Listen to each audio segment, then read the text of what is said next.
변호사라면 아니면 변리사라면 당연히 의뢰인의 이익을 위해 기존 판례가 있으면 좋고 없으면 들이받아서라도 한판 붙어봐야 된다고 저는 생각을 해요. 저는 그게 법률 전문가로서의 자세라고 생각을 합니다. 자, 시작할게요. 여러분, 개인적인 말싸움 같은 거 말고 이게 법원에서 공식적으로 붙는 거 있잖아요. 그걸 뭐라고 하죠? 소송이라고 하죠. 그런데 그 소송에서 가장 강력한 무기는 뭘까요? 바로 판례예요, 판례. 판례는 그 어떤 무기보다 강력해요. 얼마나 강하냐면요, 여러분의 사건과 동일한 대법원 판례가 있으면 여러분은 한 대법원까지는 어지간하면 혼자 사건 진행해서 이기면서 가실 수 있어요. 쉽게 말해서 기존에 유사한 판례가 있으면 유리하고 반대 판례가 있으면 불리해요. 그래서 전문가들은 판례를 정말 많이 공부를 하죠. 그런데 판례가 절대 바뀌지 않는 건 아니고 당연히 시대 상황에 따라서 변경되기도 해요. 뭐 법률도 바뀌는데요, 뭐. 그래서 판례가 현 시대와 맞지 않는다는 생각이 들면 저는 종종 근거를 갖고 이 판례 한번 바꿔보고 싶다는 생각을 하기도 합니다. 실제로 판례를 바꿔본 경험도 있고요. 전 의뢰인들에게 소송을 진행할 때 만약에 반대되는 판례가 있으면 이 점을 꼭 말씀을 드려요. 자, 이거는 반대되는 판례가 있으니 분리하세요. 그럼에도 불구하고 들이받아보길 원하시면 저는 죽을 힘을 다해서 해보겠습니다 라고 말이죠. 오늘은 이런 사례를 한번 말씀을 드릴게요.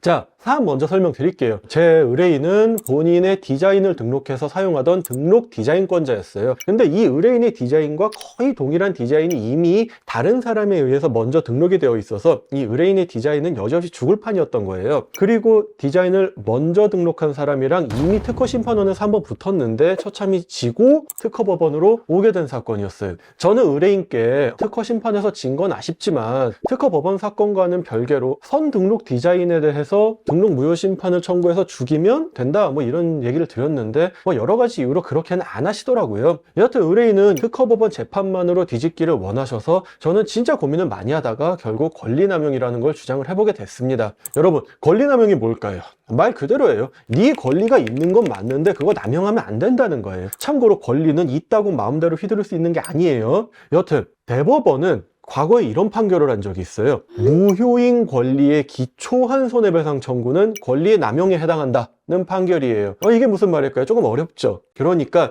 네 권리, 예를 들어서 뭐 디자인권이 뭐 어찌되든 등록을 받아서 존재하는 게 맞긴 한데 알고 보니 이게 뭐 이런저런 이유로 등록이 무효가 되어야 하는 것이 따져볼 필요도 없이 너무 명백하다면 이 디자인권을 기초로 손해배상 청구를 하는 것은 권리남용이니까 받아줄 수 없다 는 내용이에요. 요약하자면 뭘까요? 어차피 네 권리 무효인데 네가 뭔데 그걸로 손해배상 청구를 해, 이런 얘기예요. 이렇게 말씀드리니까 쉽죠. 그래서 저는 이 사건에서 이걸 비슷하게 주장해 보기로 했던 거예요. 여러분, 여러분이 선임한 사람이 변호사라면 아니면 변리사라면 당연히 의뢰인의 이익을 위해 기존 판례가 있으면 좋고 없으면 들이받아서라도 한판 붙어봐야 된다고 저는 생각을 해요. 저는 그게 법률 전문가로서의 자세라고 생각을 합니다. 기존의 판례가 있고 이걸 따라가기만 하면 변호사가 뭐하러 필요하겠어요. 그냥 여러분이 책 찾아보시고 그냥 혼자 하시면 돼요. 그래서 전 이제 이런 주장을 했어요. 상대방이 먼저 등록받은 디자인권이 있는 건 맞는데 그 디자인도 어차피 이거보다 먼저 공지된 디자인과 동일해서 무효니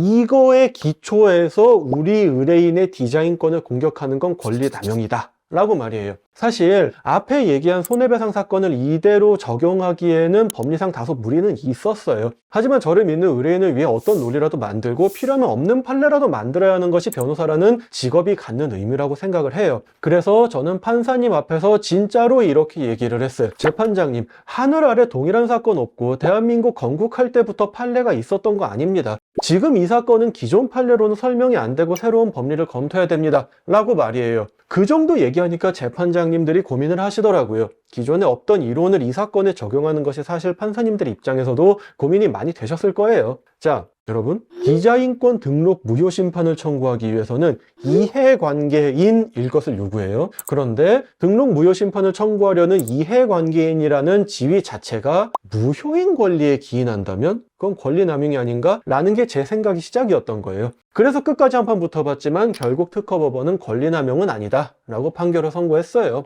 판결문 내용을 쭉 읽어보면 그 이유에 대해서도 재판부에서 상당히 고민을 많이 하신 것이 보이긴 합니다. 하지만 솔직히 제 개인적인 입장에서 그닥 설득이 되지는 않았습니다. 그래서 저 개인적으로 이 사건을 대법원까지 가져가서 판단을 받아보고 싶었는데 의뢰인께서는 저한테 졌지만 진짜 변호사로서 고생 많이 했다고 하시면서 그냥 이 소송은 여기까지만 하자고 하셨고 사건을 종결했습니다. 오히려 저한테 노력해줘서 고맙다고 말씀하실 때는 저도 참 마음이 좀 안타까우면서도 좀 새로운 판결을 못 만드린 것이 죄송스럽기까지 하더라고요.